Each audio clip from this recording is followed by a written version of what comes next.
After nearly 3 whole weeks of straight chapter reviews, it's finally time to bang out a new crackpot theory video. And believe me, you will most definitely think that I've lost my mind after watching this incredibly ambitious theory. This is genuinely a theory about someone or something stronger than Sukuna. And no, it's not Gojo, Yuta, or Yuji. Hell, it's not even the merger curse. Although the merger would definitely obliterate Sukuna, but that's not the point. Anyway, I just really want to jump straight into this theory because it's one of my absolute favorites, so let's just do it. The intro. Everyone gets so caught up discussing things like how Sukuna is gonna win or who can beat Sukuna that you haven't even realized what's been right in front of you the entire time. I'm gonna start my theory by asking you how binding vows are enforced. If you break a vow made with someone else, then there is supposedly terrible consequences. And although we're yet to see these consequences in action, you have to wonder what exactly is enforcing them. An even better example of this is asking how someone is born with a heavenly restriction like Maki and Toji. It clearly wasn't a conscious decision that they had a say in because they were born that way and just didn't get a choice. Yet it supposedly is a type of binding vow where you free yourself from cursed energy and gain incredible strength. So I want to know who or what decides that they should be born with a heavenly restriction and for what reason. These questions about binding vows and heavenly restriction are very important moving forward in this theory, so get your ass off TikTok and lock the in for some crazy ass ideas coming right up. When you stop and recall all of the major events and plot points in JJK, you will realize that everything is insanely convenient, but not in an arse-pully way, since characters like Tengen actually do discuss the fact that many of these things are very conveniently linked together, and the word Tengen uses to explain these conveniences is fate. Now, fate is a word that is tossed around a lot in fiction, especially in anime, and it is very rarely taken literally. However, I do believe that in Jujutsu Kaisen's case, it should be taken a lot more literally than it normally would. So what I have done is carefully compile a list of key events, characters, and statements, and identified how this so-called fate very literally and deliberately links everything together. Simply put though, I believe there is an unseen higher power which has been pulling all of the strings of Jujutsu Kaisen for a very long time. And I believe that this higher power, or fate, is tied very heavily to cursed energy, since some people do forget that cursed energy is the true villain of Jujutsu Kaisen and not Sukuna. First, we have Tengen and Kenjaku, two very closely related characters from before the Heian era. Their origins and backstories are complete mysteries to us, but we do know that they probably have the most knowledge on cursed energy out of anyone in the whole verse. And no, that doesn't mean the most knowledge on Jujutsu, it just means the most knowledge on cursed energy as a whole. Tengen explains that themselves, the Six Eyes, and the Star Plasma Vessel are all very closely tied together by this so-called fate. Kenjaku basically decided he was bored and wanted to prevent Tengen from merging with the Star Plasma Vessel so that she would go all doolally and want to destroy the world or some shit like that. To be honest, I don't really understand it, but you get the point. Tengen, no merger, evolve, become world, become dangerous, everybody dies. Some shit like that, you know? However, a very mysterious trait called the Six Eyes is always there to ensure that a Star Plasma Vessel merges with Tengen in order to prevent Tengen's evolution. Now, Tengen needs this merger roughly every 500 years, and conveniently, a Six Eyes Limitless user is also born every 400 to 500 years that we know of. Kenjaku even went out of his way to kill Six Eyes users and Star Plasma Vessels at birth, yet they both still appeared at the day of the merger. It's painfully obvious to me that this is no mere coincidence. It's clearly very deliberately and purposefully planned. Tengen calls it fate, but I believe a better description would be the influence of an unseen higher power. It could be a literal god, but it also could potentially be the manifestation of cursed energy itself, since cursed energy seems to be the very thing tying these events together. For over 1,000 years, Kenjaku fought, killed, and sealed many Six Eyes users and Star Plasma Vessels. Yet he still failed to break free from fate's plan since the merger always seemed to go ahead anyway. But one day, everything started to change all at once for a completely unknown reason. Satoru Gojo, the strongest Six Eyes Limitless user since Sugawara Michizane, was assigned the job of ensuring Tengen's merger with the Star Plasma Vessel Riko Omanai. But this time was very different to every other merger, because for the first time ever, it was actually prevented. Toji Fushiguro,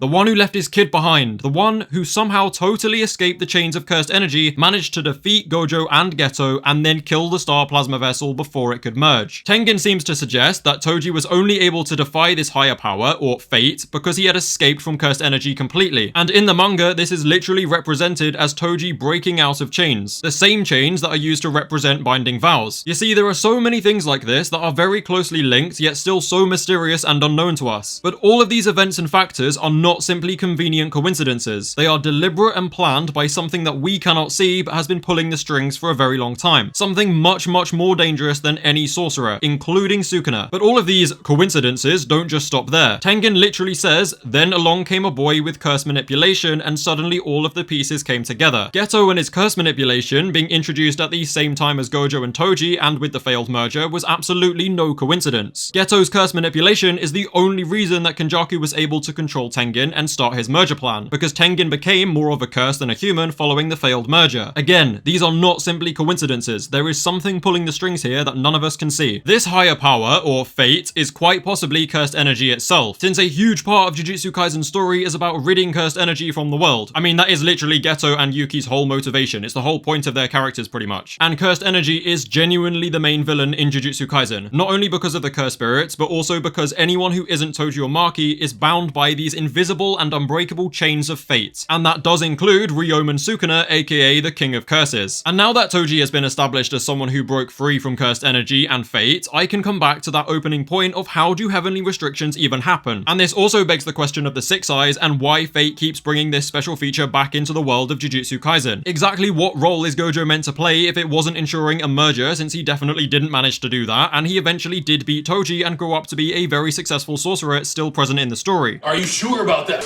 Okay, maybe not present anymore, but actually, no, that's a lie. He is present. What are you guys talking about? He's very much present. You know he is. Oh, and let's not forget that all of this does effectively lead back to Kenjaku's merger plan, and I have a few ideas about the merger's significance in the story, although I'm gonna come back to that in a bit, since this video is about Sukuna getting and not Kenjaku. Sorry, Kenjaku, I love you, but, you know, this is about Sukuna, so fuck off. On the topic of Sukuna, let's finally get him involved in this theory and show how there is something in the Jujutsu Kaisen universe that is most definitely more dangerous than he is. It's very clear to me that some form of higher power can and has been pulling the strings and influencing everything going on in Jujutsu Kaisen. In order to escape from fate, one must completely escape from cursed energy, something that both Toji and Maki have achieved. Sukuna, on the other hand, is famous for being the king of curses and having the highest amount of cursed energy out of anybody. So unless you have panda level intelligence, you should realize that having the most cursed energy makes you the exact opposite of having the least cursed energy. And therefore it makes sense that Sukuna is the one who is the most tightly bound by the chains of fate. Sure, Sukuna is definitely the strongest sorcerer in history, but ironically he is totally at the mercy of this higher power called fate. Fate and binding vows are both represented by chains, and Sukuna, being the king of curses, is heavily restrained by those chains, which convinces me that his ending will be him locked up inside of Yuji forever. It's a very fitting end for an incredibly evil being whose only desire is to satisfy their boredom. The amount of satisfaction it would bring me to just know that Sukuna has to sit there day after day tied up inside Yuji being bored out of his mind. It's amazing. Of course, there is also the possibility that this higher power is a literal god or a sentient manifestation of cursed energy which has total control over other beings with cursed energy. There could be an actual entity that enforces things like binding vows, creates heavenly restrictions, and influences the birth and appearance of things like the Six Eyes and Star Plasma Vessels. I think the best way to put this is to just say imagine that Sukuna is the father slash the dwarf in the flask, and that the higher power called fate is the truth from Full Metal Alchemist Brotherhood. Some will definitely call this idea dumb, but are you really gonna tell me that all of this mention of fate and all of those conveniences in the story like the Six Eyes, the Star Plasma Vessel, Toji and Geto are simply coincidences? No, there is no way. And if they were simply coincidences, Gege would not draw attention to this by making Tengen constantly talk about them. I think these are very obviously pieces of a much bigger picture. A picture so big it makes Sukuna look very small and insignificant, and a picture that makes Kenjaku and his merger a lot more significant, along with the idea of finally ridding the world of cursed energy, which is what I'm actually going to discuss now. Now, the merger is likely going to play a huge role in Jujutsu Kaisen moving forward. However, my opinion on what the merger's exact role is has changed a fair bit since realizing that some unknown higher power is actually influencing all these events. We have been led to believe that fate influenced everything until Toji broke the cycle by being freed of cursed energy. But what if that wasn't the case at all? Again, it comes back to the question of how does one be born with a heavenly restriction? I think it's entirely possible that when fate decided the time had come, it influenced the birth of Toji Zenin with a heavenly restriction and the birth of Suguru Geto with curse manipulation. It's no coincidence that all of these factors came into play all at the same time. And if fate did dictate the introduction of Toji and Geto, then it suggests that Kenjaku's merger plan is actually something that needs to happen. Even Tengen said that all of the pieces suddenly conveniently came together for Kenjaku, allowing his merger plan to work. So if the merger is going to serve a purpose beyond absolute destruction, then what exactly would that be? Well, to be honest, I don't know, but I do have multiple different ideas, and you guys can basically just go into the comments and tell me which one you like better. One idea could be that following Sukuna's defeat, Megami will actually use the merger curse to somehow remove cursed energy from the world and achieve Geto's true goal. Another idea is that Kenjaku and Tengen both could have known more about cursed energy and this so-called higher power than they actually let on, and the merger is a way to let it manifest, almost like a vessel. Or perhaps Sukuna and Yuji will serve as a vessel for the merger, which is definitely a more popular theory and one a little bit less related to this theory. Although it's a great idea nonetheless, so I thought I'd just chuck it in there. My point is, the merger's purpose is still very much unknown, but it is clear that fate has ensured that it will happen for whatever reason. I don't want to overcomplicate the point of this theory, so don't worry too much about this next part, because it's totally batshit crazy and just hella stretchy, but I kind of like to throw those parts in, so just ignore it if you want to. Considering we know next to nothing about their origins, other than that they are both from well before the Heian era, it could be that Kenjaku Tengen, or both of them, have actually been the ones pulling the strings the whole time. They may know so many things we don't, and there could actually be some secret ulterior motive to the Tengen merger. And yes, I think it's totally justified to believe that Tengen was in on Kenjaku's plan the entire time. She kept unknown secrets from us and Yuki. She conveniently fumbled breaking Kenjaku's domain for Yuki. She also deliberately chose not to bother merging with another star plasma vessel and actually allowed herself to evolve into a curse. So either she's completely fucked us all over, or she is just a monumental idiot. But again, that's not really the main point to this theory, so don't go thinking about it too hard. Okay, I realize this is a very different and out there theory compared to normal, but I really do believe it needs to be talked about more. My goal was not to convince you that there is a literal god or god of cursed energy which controls everything, although I do believe that is a genuine possibility. It was more about pointing out how this higher power that Tengen calls fate is clearly heavily influencing every part of Jujutsu Kaisen's story. When you connect the dots, you realize that everything is linked together in a huge web. What? Okay, that doesn't really make sense, but you get what I'm trying to say. It all links together a little bit more than everyone realizes. There is an external influence setting things up to achieve an end goal, and everyone with cursed energy, especially Sukuna, is bound by these unbreakable chains of fate. The only two people that we know of who have escaped these chains are Maki and Toji, because they have achieved Geto and Yuki's goal of completely escaping cursed energy. It's a bit like Eren and the Founding Titan influence events throughout their history in order to lead to a certain outcome. If this higher power has plans for Sukuna though, there is literally nothing he can do about it. The King of Curses is simply nothing compared to a literal god of curses. Now, this theory is kind of complicated and was very hard to write, but I did my best trying to emphasize the important points. I have no clue what the end goal is or where we're going from here, but I just wanted to draw attention to the often overlooked themes of fate, and how the biggest mystery is actually cursed energy itself, in addition to cursed energy being the real villain of Jujutsu Kaisen. I am 110% certain that the series will definitely end with successfully ridding the world of curses for good. But yeah, the whole point of this video is basically me just saying I think there is a higher power or a god that is controlling everything from behind the scenes, and it's about how pointing out that Sukuna has the most cursed energy and is the king of curses. So if anybody is going to be restrained by the chains of fate, which are very heavily tied to cursed energy, then it would be Ryomen Sukuna. It basically means his ending is pretty much set in stone and there is nothing he can do about it. So unless Sukuna whips out an anti-fate technique from the Heian era, I do not think there is any way he can possibly escape from his true destiny of being locked up inside Yuji for the rest of his life. With the amount of cursed energy he has and being titled the King of Curses, there is absolutely no way he can battle the chains of fate. Okay, I am gonna stop rambling now. I think I've made my point. I am sorry if this video was confusing. As always, don't forget to like and subscribe. Also, feel free to join my Discord and follow my Twitter, link below. Thank you guys for watching, and I'll see you soon for more theory videos.